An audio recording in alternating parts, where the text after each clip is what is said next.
सभी को नमस्कार। ज्योग्राफी क्लासेज में आपका स्वागत है। राजस्थान के उद्योगों के अंतर्गत आज अपन देखते हैं नमक उद्योग। नमक उद्योग में राजस्थान की स्थिति अगर अपन देखें तो संपूर्ण भारत में नमक उत्पादन में राजस्थान का चौथा स्थान है और प्रथम स्थान जो है वो है गुजरात का। सबसे ज़्यादा नमक उत्पादन गुजरात में होता है और भारत का अधिकांश जो नमक उत्पादन है वो समुद्री जो पानी है या समुद्री जल है उससे निर्मित किया जाता है। संपूर्ण भारत का लगभग 12% जो नमक उत्पादन है वो राजस्थान में होता है। टोटल भारत का 12% उत्पादन करके और राजस्थान चौथा स्थान रखता है। झील नमक की अगर अपन बात करें, ये संपूर्ण नमक है। झील नमक की बात करें तो झील नमक के उत्पादन में राजस्थान का प्रथम स्थान है, यानी सर्वाधिक जो उत्पादन है झील नमक का वो राजस्थान के अंतर्गत होता है। अपन झील नमक में अगर बात करें कि कौन कौन सी ऐसी झीलें हैं राजस्थान में जिनमें नमक का उत्पादन किया जाता है, तो उसके अंतर्गत सांबर,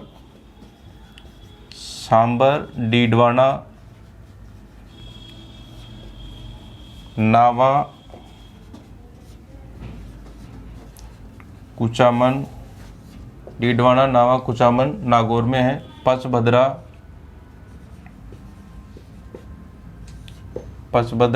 पोखरण,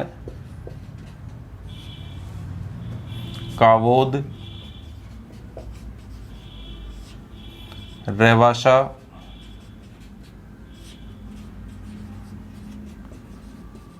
लूणकरणसर, ठीक है। ये प्रमुख झीलें हैं जिनसे राजस्थान में नमक का उत्पादन है वो किया जाता है, ठीक है। इसमें सांबर आपके जयपुर नागौर सीमा पे स्थित है। डीडवाना, नावा, कुचामन नागौर में, पचबदरा बाड़मेर में, पोखरण और कावोद जैसलमेर में, रेवासा सीकर में, लूणकरणसर जो है वो आपके बीकानेर में और इसके अलावा फलौदी जोधपुर में।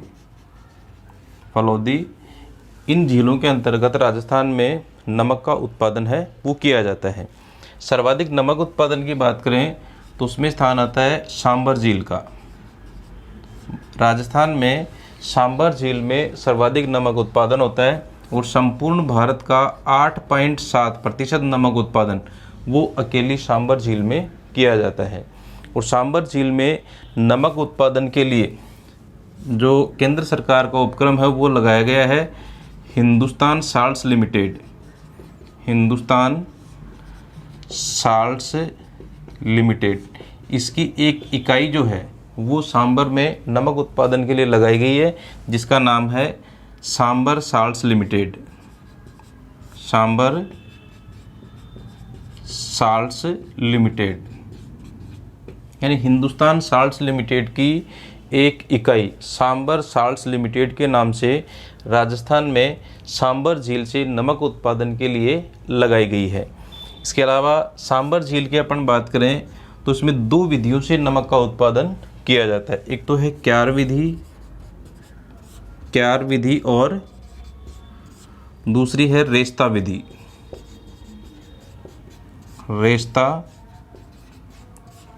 क्यार विधि के अंतर्गत झील का जो खारा पानी होता है उस झील के खारे पानी को बड़ी बड़ी जो क्यारियाँ होती हैं उन क्यारियों में भर दिया जाता है। उसमें वाष्पीकरण जो है वो होता रहेगा।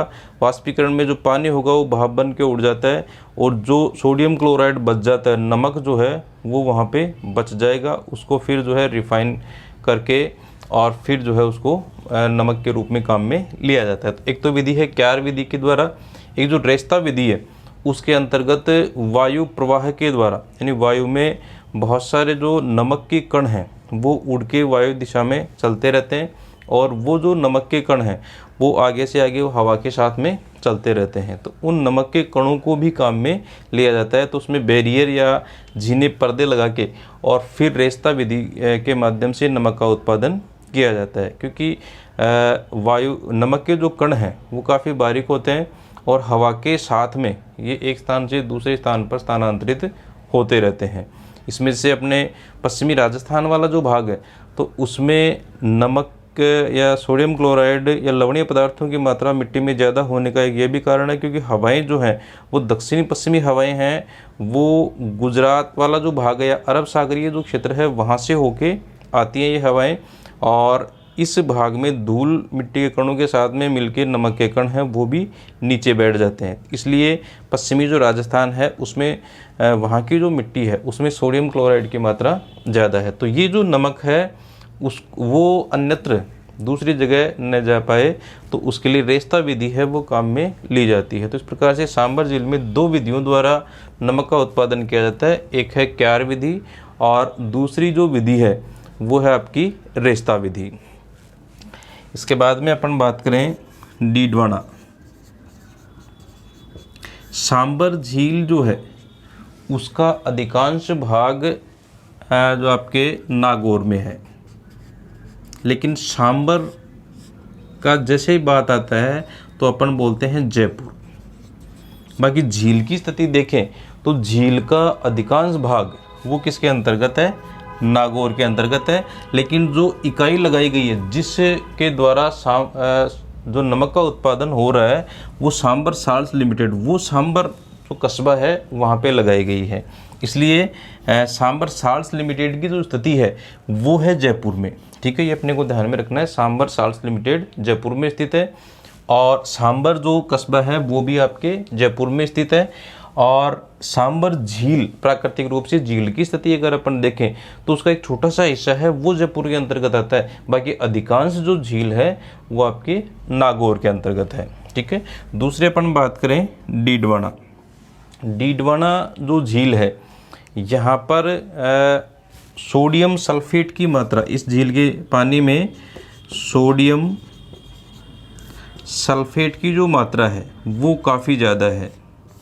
ठीक है, तो यहाँ पर सोडियम सल्फेट है वो बनाया जाता है। इसके अलावा खाद्य जो नमक है वो कम है यहाँ पे, यानी लगभग 80% से अधिक जो नमक है वो अखाद्य नमक के रूप में है, यानी खाने योग्य जो नमक है वो यहाँ पर कम बनाया जाता है। और उसका मूल कारण है कि इस जो डीडवाना झील है उसके पानी में सोडियम सल्फेट की जो मात्रा है वो काफ़ी ज़्यादा मात्रा में है और इसके कारण से 80% से ज़्यादा जो नमक है वो अखाद्य नमक के रूप में होता है। या इस भाग में जो डीडवाना क्षेत्र है इस भाग में कुछ छोटी छोटी संस्थाएं हैं, यानी स्थानीय निजी संस्थाएं हैं जिनके द्वारा नमक उत्पादन किया जाता है। स्थानीय निजी संस्थाएं जिनके द्वारा नमक उत्पादन किया जाता है उनको स्थानीय भाषा में देवल कहा जाता है।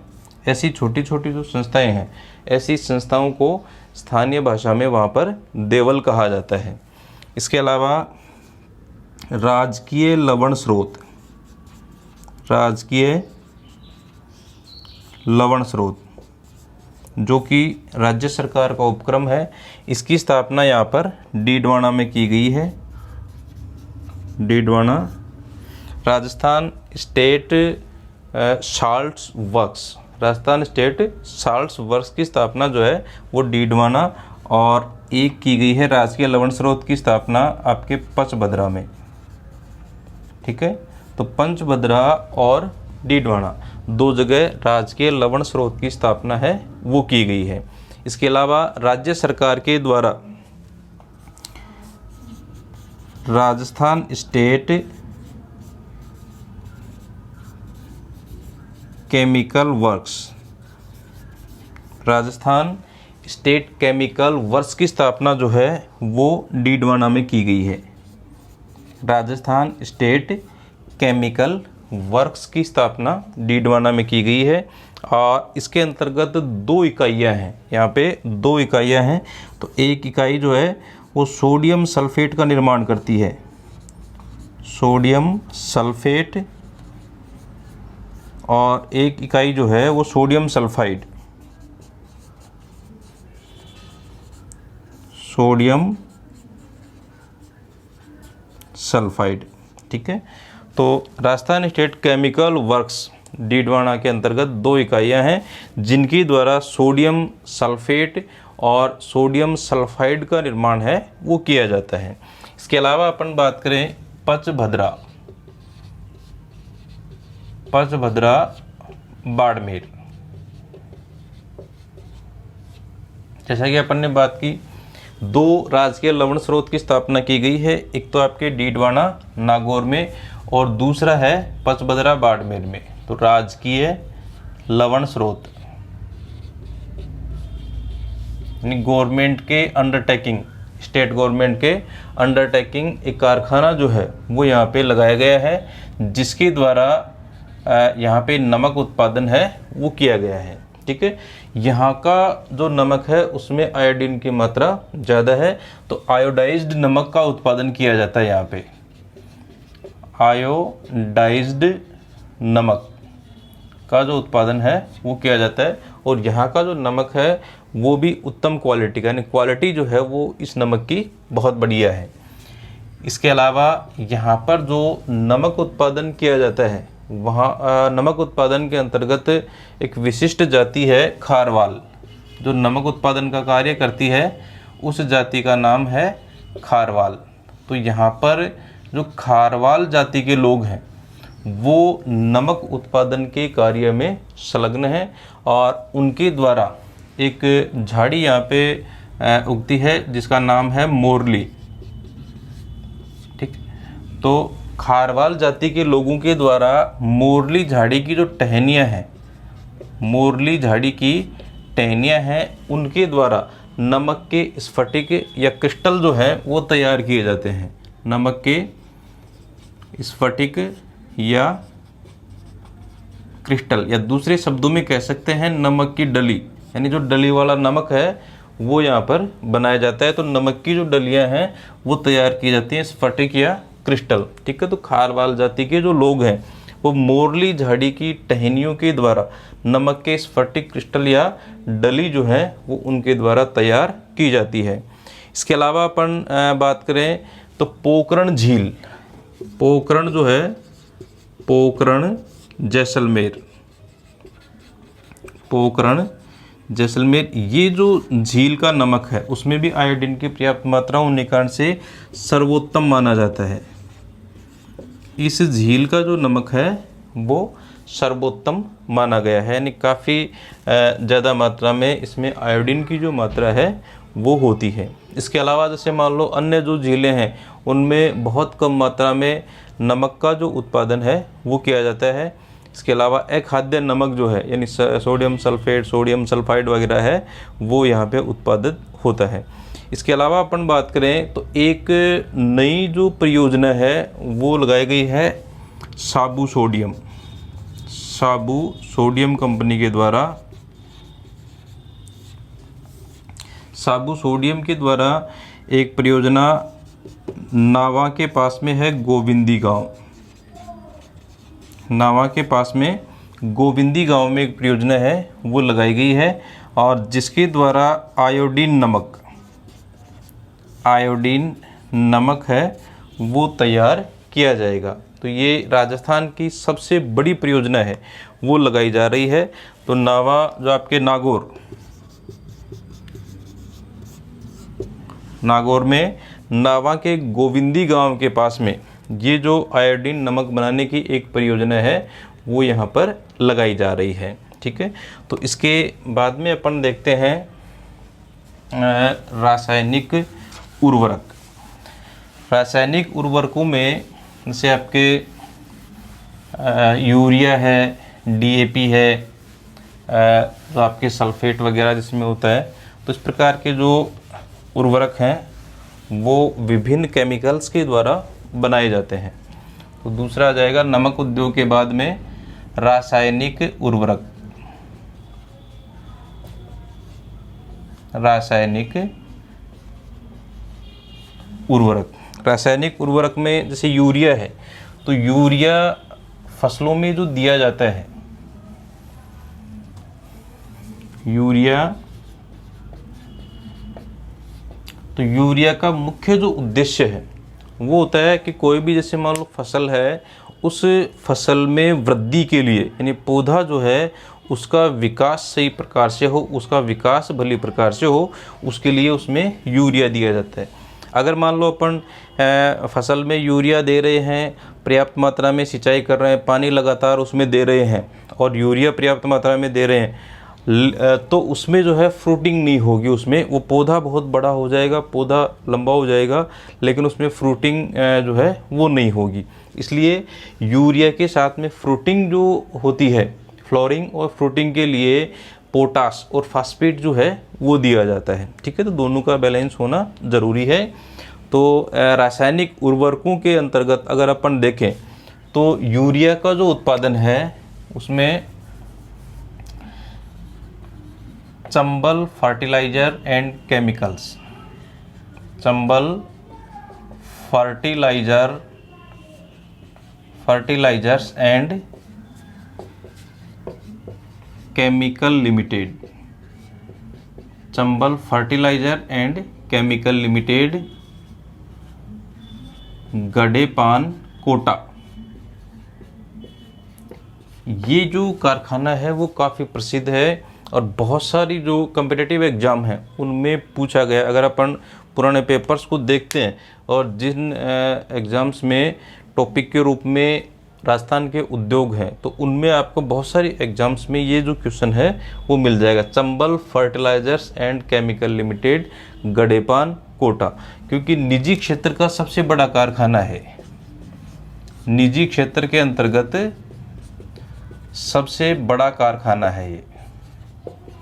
इसका उत्पादन क्षमता की दृष्टि से देखें तो निजी क्षेत्र के अंतर्गत ये जो कारखाना है वो सबसे बड़ा कारखाना है। इसके अलावा दूसरा आपके श्रीराम फर्टिलाइजर, श्रीराम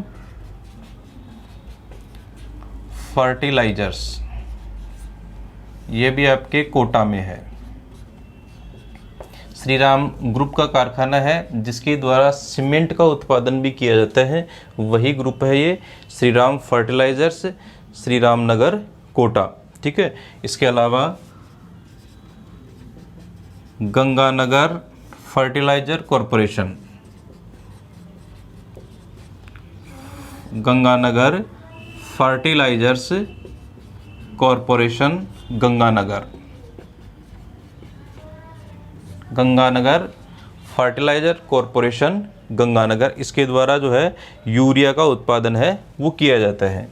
इसके अलावा जीवन फर्टिलाइजर्स, जीवन फर्टिलाइजर्स, ये आपके हैं कोटा में, जीवन फर्टिलाइजर्स कोटा में। ठीक है, तो इनके द्वारा यूरिया का जो उत्पादन है वो राजस्थान में किया जा रहा है। इसके अलावा single super phosphate, single super phosphate,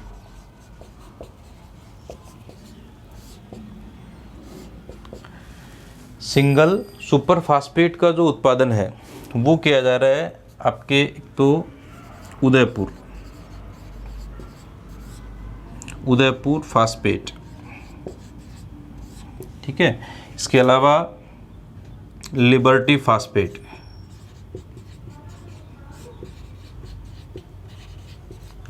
liberty phosphate Udaipur. ठीक है, इसके अलावा झामर कोटड़ा, झामर कोटड़ा फास्फेट उदयपुर। यहाँ पे रामा और मधुबन ब्रांड जो है उनका नाम है रामा और मधुबन। ठीक है, तो जो सुपर फास्फेट है, देखिए फास्फेट और पोटास वो पौधे के फ्लोरिंग और फ्रूटिंग के लिए काम में। अगर अपन डायरेक्ट यूरिया दे देते हैं, उसमें पानी देते रहते हैं, तो पौधा जो है उसमें वृद्धि तो खूब करेगा लेकिन उसमें फ्लोरिंग और फ्रूटिंग नहीं होगी। ठीक है, तो फलन के लिए या उपज ज़्यादा लेने के लिए अपने को जो है उसमें फास्फेट और पोटाश है वो भी डालना पड़ेगा। ठीक है, तो सिंगल सुपर फास्फेट का उत्पादन Udaipur phosphate, liberty phosphate Udaipur, Udaipur phosphate भी उदयपुर में है, लिबर्टी फास्फेट है वो भी उदयपुर में है, झामर कोरडा फास्फेट है वो भी उदयपुर में है। इसमें रामा और मधुबन इस ब्रांड से जो है सिंगल सुपर फास्फेट है वो बनाया जाता है। इसके अलावा जो आपके श्रीराम फर्टिलाइज़र, श्रीराम फर्टिलाइजर्स कोटा, इसमें भी सिंगल सुपर फास्फेट का उत्पादन है वो किया जाता है। इसके अलावा एक आपके triple super phosphate, triple super phosphate, इसका जो उत्पादन है वो किया जा रहा है खेतड़ी नगर में, जिसका नाम है ज्योति, ज्योति ट्रिपल सुपर फास्फेट, ज्योति ट्रिपल सुपर फास्फेट खेतड़ी नगर, खेतड़ी नगर झुंझुनू में, ज्योति ट्रिपल सुपर फास्फेट खेतड़ी नगर झुंझुनू में इसका उत्पादन है वो किया जा रहा है। इसके बाद में अपन बात करें डीएपी, ड्राई अमोनियम फास्फेट, ठीक है, डीएपी ड्राई अमोनियम फास्फेट। तो इसका जो उत्पादन है वो किया जा रहा है Hindustan zinc fertilisers,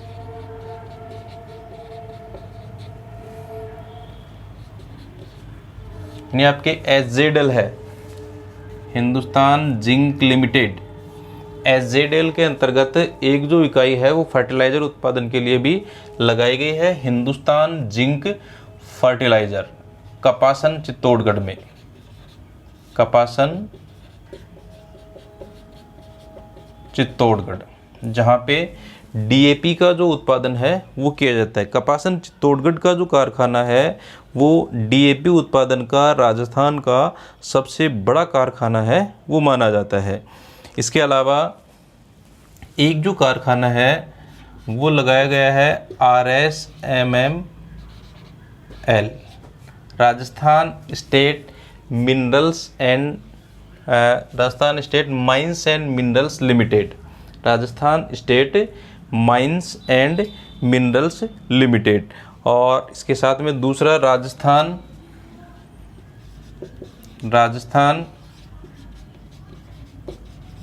chemicals and fertilizers, Rajasthan chemicals and fertilizers limited, RSMML और RCFL, ठीक है। इनके दोनों के द्वारा एक जो कारखाना है वो आपके स्थापित किया गया है कपासन चित्तौड़गढ़ में, कपासन चित्तौड़गढ़ में, ठीक है। तो दोनों का संयुक्त कारखाना है RSMML, Rajasthan state mines and minerals limited, और RCFL, Rajasthan chemicals and fertilizers limited. दोनों के द्वारा संयुक्त जो कारखाना है वो यहाँ पे खोला गया है और उसका नाम है Rajasthan Rashtriya fertilizers and chemicals, जिसका नाम है राजस्थान राष्ट्रीय फर्टिलाइजर्स लिमिटेड, ठीक है। कारखाने का नाम है Rajasthan Rashtriya fertilizers and chemicals limited, fertilizers and chemicals limited, इस नाम से कारखाना खोला गया है। और इसमें दो उपक्रम है, जो दोनों उपक्रम राज्य सरकार के उपक्रम है, RSMML Rajasthan state mines and minerals limited और RCFL Rajasthan chemicals and fertilizers limited. इनके द्वारा जो कारखाना खोला गया है उसका नाम है Rajasthan Rashtriya fertilizers and chemicals limited, इस नाम से कारखाना खोला गया। दोनों का जो साझेदारी है वो 51:49 की है, यानी 51% जो साझेदारी है वो तो RSMML की है, और इसके अलावा RCFL की साझेदारी जो है वो है 49%, और इसका जो वार्षिक उत्पादन है वो है 2.5 लाख टन, वार्षिक उत्पादन जो है वो 2.5 लाख टन या 2.5 लाख टन जो है वो वार्षिक उत्पादन इसके द्वारा किया जा रहा है। हाँ, नेक्स्ट अपन बात करते हैं ऊन उद्योग, ऊन उद्योग। तो ऊन उद्योग जो है वो आपके पशु आधारित उद्योग है, पशु आधारित उद्योग। इसके अंतर्गत जो कच्चा माल है वो पशुओं से प्राप्त किया जाता है। ठीक है।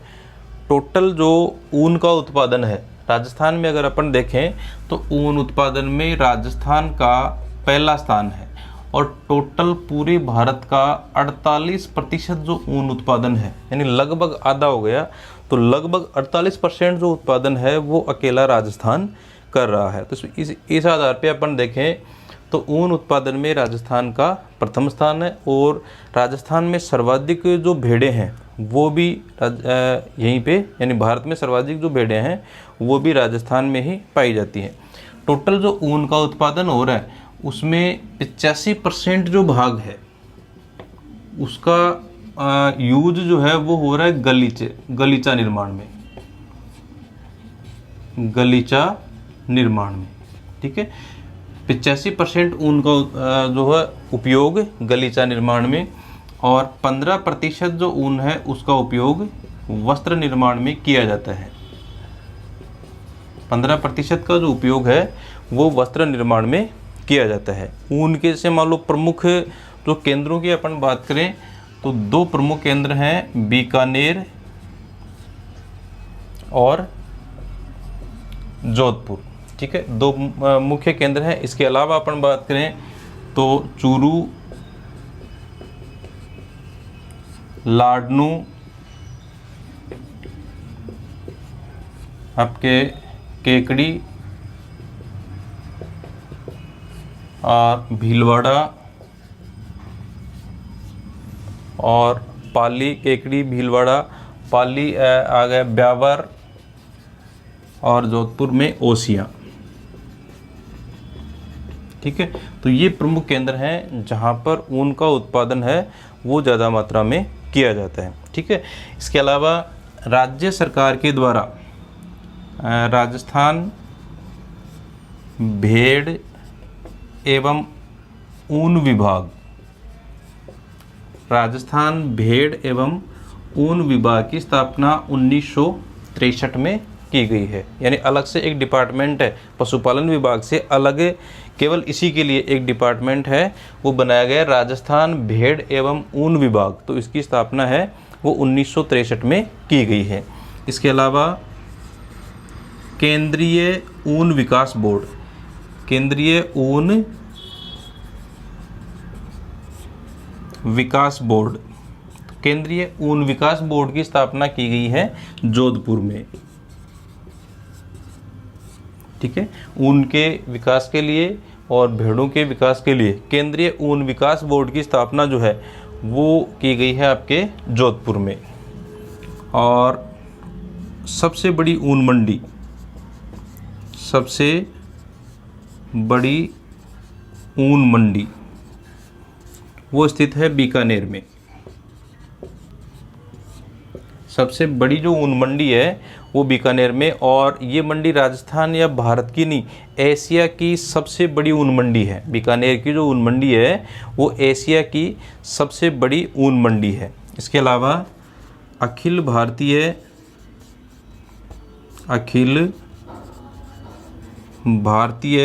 ऊन विकास बोर्ड, अखिल भारतीय ऊन विकास बोर्ड के द्वारा बीकानेर में 2 संस्थाएं हैं। एक तो गलीचा प्रशिक्षण केंद्र, गलीचा प्रशिक्षण केंद्र और ऊन प्रयोगशाला,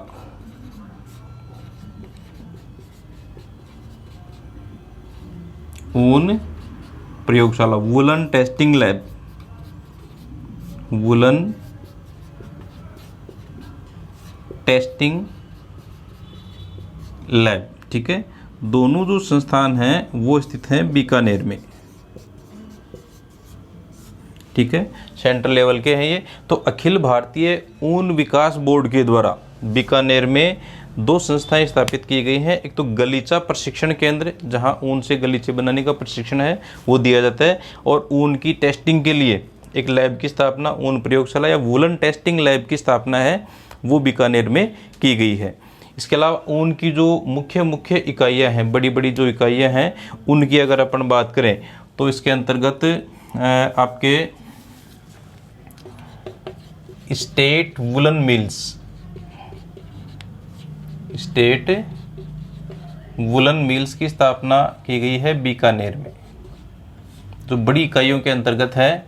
इसके अलावा Jodhpur woollen mills, Jodhpur woollen mills, इसकी स्थापना की गई है जोधपुर में। और worsted spinning mills, worsted spinning mills के 2 मिल है वो बनाई गई हैं। वर्स्टेड स्पिनिंग मिल्स चूरू और लाडनू, चूरू व लाडनू नागौर में। वर्स्टेड स्पिनिंग मिल्स की स्थापना चूरू और लाडनू में की गई है। इस प्रकार से ये बड़ी मिलें हैं। इसके अलावा अगर मिलों की बात करें तो Rajasthan woollen mills, Rajasthan woollen mills Bikaner, Rajasthan woollen mills Bikaner. इसके अलावा friends woollen mills, friends woollen mills Bikaner. और Bharat woollen mills, Bharat woollen mills Bikaner, Bharat woollen mills Bikaner. और इनके अलावा अपन बात करें तो एक है आपके Nagpal combing, Nagpal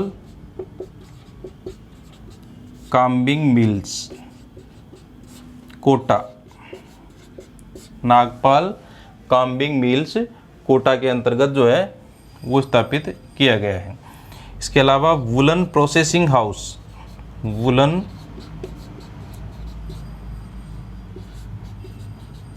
processing house, ऊन के विकास के लिए वुलन प्रोसेसिंग हाउस की जो स्थापना है वो की गई है आपके भीलवाड़ा में। वुलन प्रोसेसिंग हाउस की स्थापना भीलवाड़ा में। और ऊन के लिए विदेशी आयात निर्यात संस्थान, विदेशी आयात निर्यात संस्थान, विदेशी आयात निर्यात संस्थान की स्थापना जो है वो की गई है आपके कोटा में। ठीक है।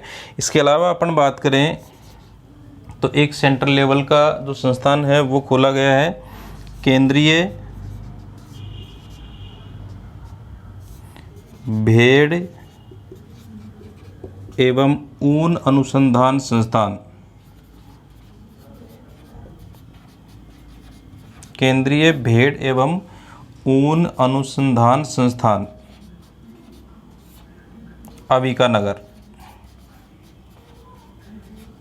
अविकानगर टोंक में। तो भेड़ प्रजनन और अच्छी क्वालिटी की जो ऊन देने वाली जो भेड़ें हैं उनका अनुसंधान जो है वो यहाँ पर किया जाता है। इसके अलावा 2 जो कारखाने हैं वो ग्रामीण विकास परियोजना के अंतर्गत, ग्रामीण विकास परियोजना, ग्रामीण विकास परियोजना के अंतर्गत 2 जो मिलें हैं वो स्थापित की गई हैं, एक तो चूरू और दूसरी लाडनू में। ठीक है। तो अपनी ये वर्स्टेड स्पिनिंग मिल्स चूरू और लाडनू की जो मिलें हैं वो ग्रामीण विकास परियोजना के अंतर्गत स्थापित की गई हैं। ठीक है। तो संक्षेप में अगर अपन देखें तो ऊन उद्योग पशु आधारित उद्योग है और इसके अंतर्गत जो है राजस्थान की अपन बात करें तो राजस्थान में 48% जो ऊन का उत्पादन है वो अकेला राजस्थान करता है। नहीं, लगभग भारत का आधा ऊन जो है वो यहाँ पे उत्पादित होता है। तो ऊन उत्पादन में राजस्थान का पहला स्थान है। और यहाँ टोटल जो ऊन उत्पादन हो रहा है उसका 85% जो हिस्सा है वो गलीचा निर्माण में काम में लिया जाता है और 15% जो हिस्सा है वो वस्त्र निर्माण के लिए काम में लेते हैं। ठीक है। मुख्य जो कारखानों की अपन बात करें, उनके मुख्य जो केंद्र हैं उसमें बीकानेर और जोधपुर ये प्रमुख हैं। इसके अलावा चूरू, लाडनू, केकड़ी, अजमेर, भीलवाड़ा, पाली, ब्यावर, अजमेर, ओसियां, जोधपुर ये अन्य केंद्र हैं जहां पे ऊन का उत्पादन है वो किया जाता है। विकास की अपन बात करें तो राजस्थान भेड़ एवं ऊन विकास विभाग, तो इसकी स्थापना 1963 में, यानी जो पशुपालन विभाग था उससे अलग, यानी स्पेशल इसके विकास के लिए भेड़ एवं ऊन विभाग की स्थापना 1963 में की गई। इसके अलावा केंद्रीय ऊन विकास बोर्ड, ये सेंट्रल लेवल का संस्थान है जो ऊन विकास के लिए स्थापित किया गया। केंद्रीय ऊन विकास बोर्ड की जो स्थापना है वो की गई है आपके जोधपुर में। और ऊन की सबसे बड़ी जो मंडी है वो स्थित है बीकानेर में, और ये राजस्थान या भारत की नहीं पूरे एशिया की, यानी एशिया में सबसे बड़ी ऊन मंडी है वो कहाँ पे स्थित है, बीकानेर में स्थित है। इसके अलावा अखिल भारतीय ऊन विकास बोर्ड, ये सेंट्रल लेवल का संस्थान है, अखिल भारतीय ऊन विकास बोर्ड, इसके द्वारा बीकानेर में 2 संस्थाएं स्थापित की गई हैं। एक तो गलीचा प्रशिक्षण केंद्र, यानी ऊन से जो गलीचा बनाया जाता है उसका प्रशिक्षण जो है वो यहाँ पे प्रदान किया जाता है, तो गलीचा प्रशिक्षण केंद्र। और वुलन की टेस्टिंग के लिए बढ़िया जो ऊन है क्वालिटी की, उसकी टेस्टिंग के लिए एक ऊन प्रयोगशाला या वुलन टेस्टिंग लैब, इसकी स्थापना जो है वो बीकानेर में की गई है। ठीक है, तो अखिल भारतीय ऊन विकास बोर्ड के द्वारा गलीचा प्रशिक्षण केंद्र और ऊन प्रयोगशाला या वुलन टेस्टिंग लैब की स्थापना है वो बीकानेर में की गई है। इसके अलावा बड़ी बड़ी जो राजस्थान में ऊन की मिलें हैं उनकी अगर अपन बात करें तो स्टेट वुलन मिल्स बीकानेर में स्थित है, जोधपुर वुलन मिल्स जोधपुर में स्थित है, वर्स्टेड स्पिनिंग एंड जो है मिल्स जो है उनकी स्थापना की गई है चूरू और लाडनू नागौर में।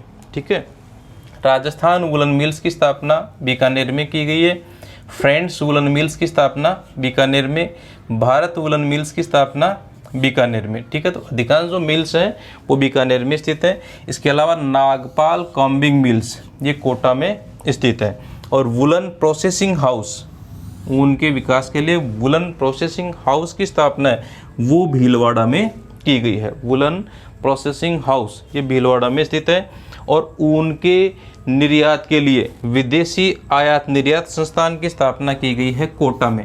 ठीक है, ऊन के निर्यात के लिए विदेशी आयात निर्यात संस्थान, इसकी स्थापना की गई है कोटा में। और केंद्रीय स्तर का एक भेड़ अनुसंधान संस्थान है वो खोला गया है, केंद्रीय भेड़ एवं ऊन अनुसंधान संस्थान अंबिकानगर टोंक में, जो भारत का सबसे बड़ा जो है भेड़ के लिए प्रजनन केंद्र कह सकते हैं, अनुसंधान संस्थान कह सकते हैं। ठीक है, और ग्रामीण विकास परियोजना के अंतर्गत जो चूरू और लाडनू की जो दोनों वर्स्टेड स्पिनिंग मिल्स हैं उनकी स्थापना जो है वो ग्रामीण विकास परियोजना के अंतर्गत की गई है।